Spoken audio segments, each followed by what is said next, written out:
Assalamualaikum sahabat ECTV, salam ruang mahasiswa. Nama saya Firman Abdullah dari kelas 06 HUKE 003. Di sini kami akan melaksanakan kegiatan pengabdian kepada masyarakat atau dikenal dengan PKM. Di sini kami akan mengangkat tema berjudulkan tentang sengketa tanah, kemudian ada pernikahan di usia dini dan kekerasan seksual kepada anak dan perempuan. Kemudian kegiatan ini dihadiri oleh Bapak Lurah dan Ketua RT beserta jajarannya. Ingin mengetahui kegiatannya? Mari ikuti saya. Episode kali ini, Ruang Mahasiswa akan menghadirkan sebuah tayangan terkait kegiatan pengabdian kepada masyarakat yang dilakukan oleh mahasiswa semester 6 Program Studi Ilmu Hukum S1 Universitas Pamulang. Kegiatan ini dilakukan pada tanggal 13 Juni 2023 di kantor Kelurahan Cilenggang yang berada di Jalan Cilenggang Raya, Kecamatan Serpong, Kota Tangerang Selatan, Banten. Peserta dalam pengabdian kepada masyarakat ini ialah warga Kelurahan Cilenggang karena pembahasan PKM tersebut diantaranya mengulas permasalahan tanah dalam ranah hukum. Ketua RW dan RT pun menyempatkan hadir dalam kegiatan ini. Kegiatan PKM ini bertujuan memberikan pengetahuan umum terkait fungsi dan guna hukum dalam kehidupan di masyarakat terkait legal surat atau sertifikat tanah, KDRT dalam rumah tangga, dan eksploitasi anak. Materi yang akan disampaikan adalah hasil karya ilmiah dari mahasiswa yang tentunya sudah dipertanggungjawabkan oleh dosen pendamping. Sekiranya ada 6 materi yang disampaikan kepada warga di kantor Kelurahan Cilenggang. Materi pertama adalah sosialisasi pentingnya pendaftaran tanah sebagai sarana untuk pengamanan hak milik atas tanah. Materi kedua, perlindungan penyuluhan hukum tentang batas usia minimal perkawinan berdasarkan UU nomor 16 tahun 2019 tentang perkawinan. Kita harus tahu betul dan paham biar tidak terjadi sengketa. Karena yang saya tahu dan sepengetahuan saya, sengketa tanah itu paling krusial gitu. Mungkin saya akan ringkas saja untuk penjelasannya.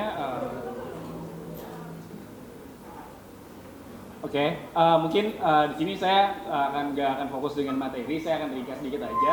Jadi latar belakangnya untuk pendaftaran tanah ini mungkin Bapak dan Ibu juga tahu bahwa saudara atau mungkin keluarga kita punya sebidang tanah, namun kadang suka bingung dan juga nggak tahu cara mendaftarkan tanahnya ke BPN gitu. Dan di sini saya ingin menjelaskan juga bahwa kenapa sih penting banget untuk mendaftarkan tanah ke BPN itu. Karena banyak banget masalah-masalah dan juga kasus-kasus ketika bangunannya sudah menjulang tinggi tapi tanahnya belum ada kejelasan sehingga jadi sengketa, akhirnya penyelesaiannya tidak bagus dan ke masyarakat impact-nya jadi cukup besar gitu. Dan sehingga banyak gedung-gedung dan juga bangunan-bangunan yang tidak berguna, nggak ada manfaatnya gara-gara sengketa masalah tanah ini. Ya, jadi kalau untuk sedikit ringkasan aja, latar belakangnya ini adalah pendaftaran tanah mempunyai arti penting dan mempunyai manfaat dalam berbagai aspek kehidupan masyarakat. Jadi seperti saya jelaskan tadi, masalahnya bukan di sengketa doang, bukan masalahnya cuma di pendaftaran tanah aja, tapi impact-nya ke masyarakat di sekitarnya itu, gitu. Karena seharusnya bangunan itu menjadi manfaat buat masyarakat sekitar, tapi karena memang kurangnya wawasan dan juga pengetahuan terkait pendaftaran tanah sehingga menjadi sengketa, sehingga menyebabkan bangunan itu tidak ada manfaatnya buat masyarakat sekitar. Ini juga beberapa latar belakang. Jadi saya pribadi mungkin kalau di keluarga saya nggak ada yang punya tanah gitu. Jadi saya nggak tahu kasus-kasusnya seperti apa. Tapi dari berita-berita dan juga kasus-kasus yang saya tahu, banyak banget keluarga ataupun sanak saudara punya kasus sengketa tanahnya juga gitu. Mungkin entah namanya manusia keserakahan atau mungkin namanya rakus atau hal-hal apapun yang bisa menyebabkan sengketa tanah ini antar keluarga pun juga terjadi gitu. Nah, di sini kalau penjelasan sesuai dengan materi, jadi setiap manusia ingin sangat memiliki atau menguasainya yang berakibat timbulnya masalah-masalah pertanahan yang kerap kali dapat menimbulkan perselisihan. Seperti yang saya jelaskan tadi, walaupun saya punya kakak, punya adik, tapi kalau misalnya urusannya duit itu beda cerita gitu. Apalagi urusan tanah yang memang uangnya nggak sedikit gitu. Itu sering banget terjadi, ada beberapa sengketa yang akhirnya merenggangkan hubungan keluarga, baik itu adik ataupun kakak saya gitu. Nah, di sini tujuannya adalah dengan terdaftarnya hak-hak atas tanah atau diberikannya hak-hak atas tanah kepada semua subjek, hak juga diberikan wewenang untuk memanfaatkan tanah tersebut sesuai dengan peruntukannya. Jadi tanah ini juga sebidang tanah, apalagi kalau yang saya tahu di Celenggang ataupun di Kota Tangerang Selatan ini masih banyak banget tanah-tanah yang kosong gitu. Tapi saya masih nggak tahu pemilikannya. Tapi balik lagi, yang saya percaya adalah sebagai masyarakat Kota Tangerang Selatan, setiap tanah dan juga setiap lingkungan yang ada di Tangerang Selatan ini akan dapat dikelola dan juga dimanage dengan baik dengan pemerintahan, khususnya untuk Kelurahan Celenggang. Yang saya tanyakan, pertama, kenapa ya udah ada pun BPN ya, Badan Pertanahan Nasional kan ya, tapi mengapa orang-orang itu masih ada yang sertifikat ganda, ya?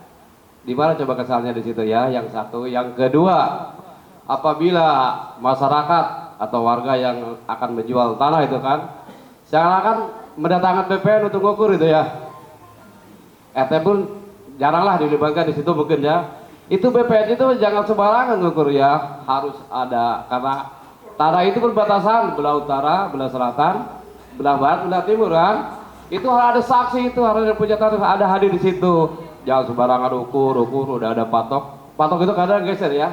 Itu jadi masalah ya. Terus yang ketiga, harusnya RT itu dilibatkan di situ, hadir sebagai saksi ya. Ini jangan-jangan, ini mah sekarang kadang-kadang mau bikin surat gitu kan, datang ke rumah RT untuk jadi saksi, tanda tangan penjualan tanah sini. Kalau nggak ditandatangan sama kita disangkanya menghambat ya. Kalau ditandatangani juga kita kesannya berat sebenarnya itu. Kalau penjualannya RT nggak tahu di situ, datang bikin surat aja, datang ke rumah RT ya. Demikian ya. Pertanyaan 3 pertanyaan mohon dijawab ya.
Kegiatan berikutnya masih terkait pemaparan materi dari mahasiswa ilmu hukum, yaitu tentang sosialisasi mengenai waris dalam hukum perdata dan waris dalam hukum Islam.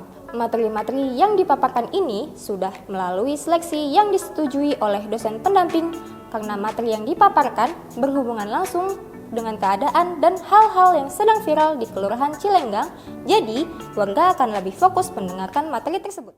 Ya, satu ini sangat familiar atau bisa kita sama-sama tahu semua ya Pak ya. Kita mendengar kata kekerasan yang pertama kali kita gambarkan pasti bentuk kekerasan fisik. Kekerasan fisik memang cukup sering terjadi pada anak dan perempuan. Lalu ada kekerasan non verbal atau kekerasan non fisik.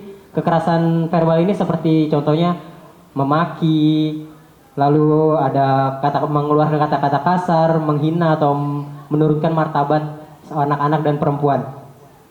Lalu ada kekerasan seksual. Kekerasan seksual juga kerap dialami anak dan perempuan pada saat ini di era globalisasi atau teknologi yang semakin berkembang. Berupa pelecehannya, berupa kekerasan seksual tersebut berupa pemerkosaan, menggoda ke arah seksual, menguntit, dan banyak lainnya lagi. Lalu ada kekerasan mental juga terpengaruh ada pada anak dan perempuan. Bentuk berikutnya adalah kekerasan mental. Kekerasan ini berupa penghinaan, perundungan, atau bullying yang terjadi pada anak dan perempuan, diskriminatif dan manipulatif yang menyasar mental perempuan dan anak. Kekerasan mental biasanya dilakukan oleh orang-orang terdekat, namun seiring berkembangnya teknologi sekarang, orang-orang yang tidak dikenal pun bisa melakukan kekerasan mental terhadap anak dan perempuan. Yang terakhir ada kekerasan gender. Bentuk kekerasan yang terakhir ini kekerasan gender. Kekerasan jenis ini merupakan kekerasan yang dialami perempuan karena selalu dibanding-bandingkan dengan laki-laki. Seperti contohnya pekerjaan, tugas, dan tanggung jawab laki-laki dan perempuan selalu dianggap berbeda. Lalu apa sih dampak kekerasan yang dialami anak-anak dan perempuan pada kedepannya? Yang pertama ada memiliki kecenderungan menyakiti diri sendiri guna melampiaskan kekecewaannya, kesakitannya di masa lalu karena pengalaman kekerasan yang dialaminya. Ada macam-macam bentuknya, yaitu mulai dari memukulkan tangan ke tembok, membenturkan kepala, bisa juga sampai meminum racun. Hal tersebut terjadi lantaran trauma psikologis yang dialami anak-anak tersebut, lantaran kekerasan yang dialami di masa lalunya. Yang kedua ada kesulitan untuk mengatur emosinya. Dampak lainnya yang banyak diderita anak dan perempuan korban kekerasan. Ada yang susah mengeluarkan emosi, hingga terlihat cuek, atau sulitnya mengatur emosi. Yang ketiga bisa jadi menjadi pelaku kekerasan karena pengalaman yang dialami pada masa lalu dan di masa depannya nanti dia seolah-olah melakukan kekerasan itu karena rasa dendam, amarah, emosi karena pernah terjadi di masa lalunya. Yang keempat, sulit mempertahankan hubungan pribadi atau pertemanan, lingkungan. Ya, perkenalkan, nama saya Ibu Neni Prihartini, Ketua RT 002001. Saya mau bertanya masalah KDRT dalam rumah tangga. Ini bukan curhat, bukan curhat ini ya. Nih, ada rumah tangga nih di lingkungan saya sendiri pribadi. Nah, dia kena KDRT nih. KDRT dari suaminya, dia kena ya pukulan gitu. Nah, dia ini mau lapor ke pihak polisi. Nah, dia sendiri sudah ke dokter minta divisum karena ini kan sudah kelewatan ya. Nah, dari hasil visum ini ya sudah kelihatan gitu hasil KDRT-nya. Nah, dengan dia niat untuk ke kantor polisi, nah dia sudah bismillah mau lapor, tapi tidak jadi, dibatalkan karena dia memikirkan panjang karena anak nanti ke depan seperti apa. Kemungkinan kalau dia bapaknya dihukum di penjara itu akan berisiko tinggi, kerjaannya dipecat, anaknya nanti kan akan keterbelakang mentalnya kan terganggu melihat ayahnya di penjara. Mungkin dia nanti di lingkungan, di tempat sekolahnya, mungkin dia akan tertekan ya. oh bapak saya di penjara gitu loh. Dia mungkin bisa nggak mau keluar rumah, akhirnya dia di kamar aja gitu kan. Nah sekarang bagaimana cara menanggulangi anak ini jangan sampai keterbelakangan mentalnya terganggu dengan hal seperti ini. Yang keduanya, apakah harus itu yang namanya KDRT dilaporkan ke polisi? Sedangkan itu orang ibunya sendiri itu mau melaporkan itu punya pertimbangan banyak, anak lah gitu ya. Terima kasih, itu aja. Assalamualaikum warahmatullahi wabarakatuh.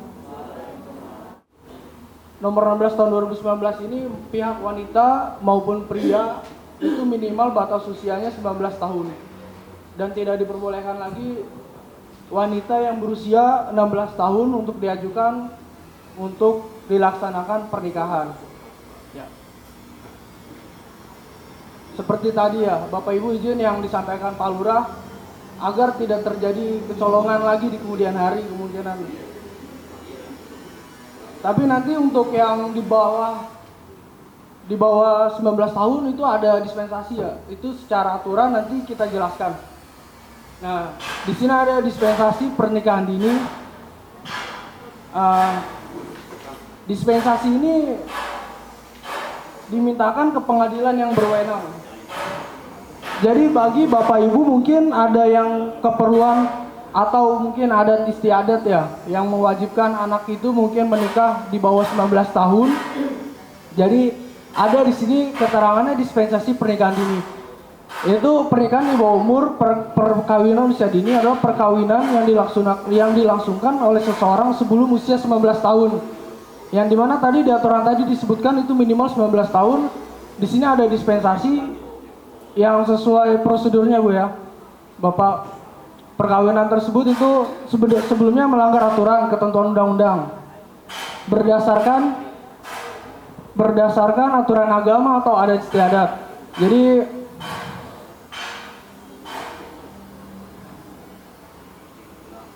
Jadi intinya Bapak Ibu izin,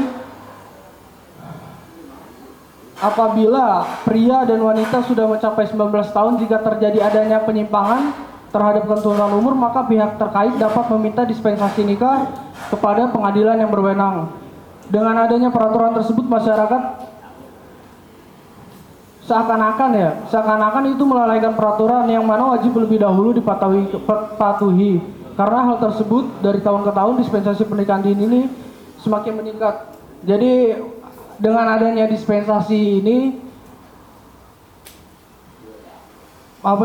pernikahan dini ini semakin meningkat grafiknya. Jadi ini salah satu bukti contoh yang kita dapatkan ya dari website di Jawa Timur Darurat Perkawinan Anak. Ya ini salah satu bentuknya karena kelonggaran dispensasi tadi juga. Jadi ada juga di Kabupaten Batang ya di Jawa Tengah, permohonan dispensasi menikah di Batang meningkat hampir 400%. Di dispensasi menikah juga ada tembus 504 pemohon. Itu salah satu ininya. Izin ini data yang kita peroleh dari Republika, angka dispensasi nikah yang grafiknya itu secara tahun ke tahun ini selalu mengalami peningkatan ya Bapak Ibu izin. Ini dari tahun 2016 sampai 2021 itu puncaknya ada di 2020. Warga negara yang mengajukan dispensasi untuk menikah.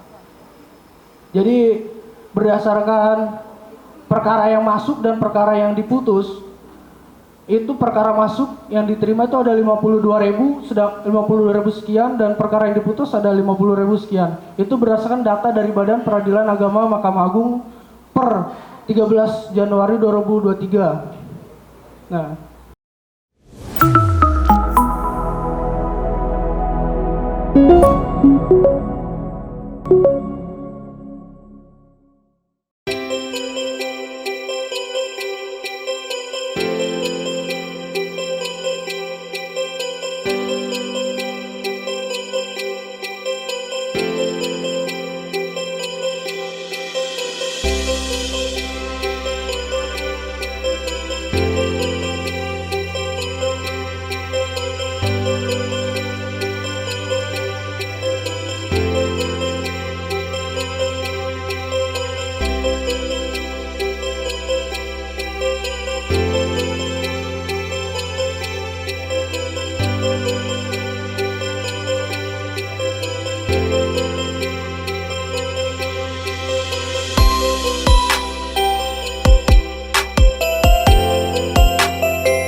Pengabdian kepada masyarakat ini adalah kegiatan rutin dari mahasiswa semester 6 Universitas Pamulang karena pengabdian kepada masyarakat adalah salah satu dari tridharma perguruan tinggi.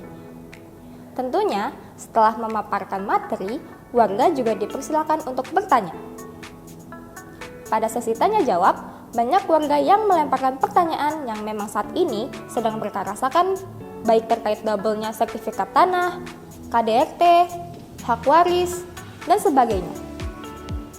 Hal tersebut baik bagi mahasiswa selain dapat berdiskusi dalam forum diskusi, juga dapat melatih cara mereka melakukan public speaking.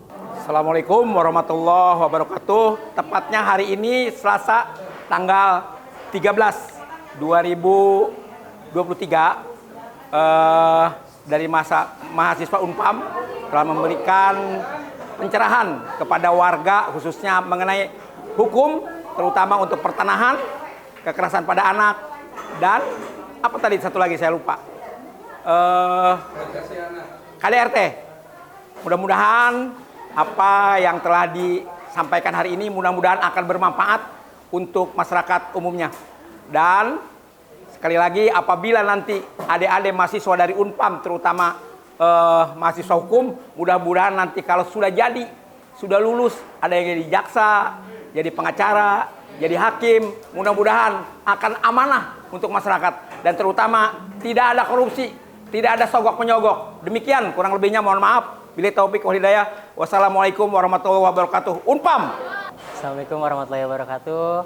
Perkenalkan, saya Muhammad Iqbal selaku ketua dari pelaksanaan PKM di wilayah Cilenggang. Saya dari Universitas Pamulang semester 6 dari kelas 03 Huke 06 Huke 003. Di sini kami sudah selesai melakukan PKM di wilayah Kelurahan Cilenggang.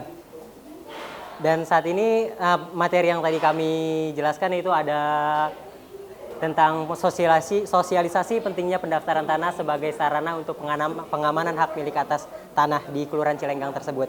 Lalu ada sosialisasi mengenai kekerasan anak, dan ada perlindungan anak dan perempuan juga, dan ada yang terakhir ada tentang sosialisasi pentingnya pendaftaran tanah sebagai sarana juga. Seperti itu. Jadi untuk acara di sini alhamdulillah lancar, sukses, dan untuk saran kedepannya akan kami perbaiki lagi. Seperti itu. Ada ucapan terima kasih buat teman-teman panitia dari mahasiswa. Baik, untuk dari saya sendiri berterima kasih yang telah berkontribusi untuk melaksanakan PKM tersebut. Oke, perkenalkan saya Fadli dari mahasiswa Unpam Fakultas Hukum di semester 6. Dan tujuan PKM tadi saya melakukan sosialisasi tentang pendaftaran tanah. Pendaftaran tanah ini saya pilih dan kami pilih karena merupakan isu paling penting di masyarakat. Karena pada umumnya sengketa juga terjadi di masyarakat sekitar. Dan saya rasa dengan materi pendaftaran tanah ini bisa cukup membantu dan juga sosialisasi terkait penting dan juga plus atau minusnya terkait sertifikat tanah atau bagaimana mendaftarkan tanah di BPN, sehingga saya harap dan kami harap dengan sosialisasi pendaftaran tanah ini bisa membantu meminimalisir isu-isu pendaftaran tanah atau sengketa tanah yang terjadi di masyarakat. Seperti itu sih. Perkenalkan, nama saya Muhammad Rastani dari Universitas Pamulang. Kami mewakili kelompok dari sosialisasi mengenai kekerasan terhadap anak.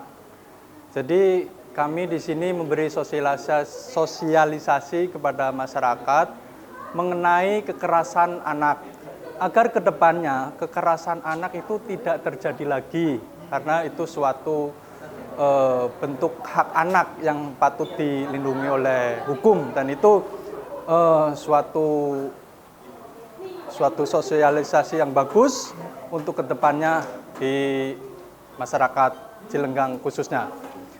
Itu aja sosialisasi yang saya sampaikan kepada masyarakat Kelurahan Cilenggang. Selebihnya, terima kasih.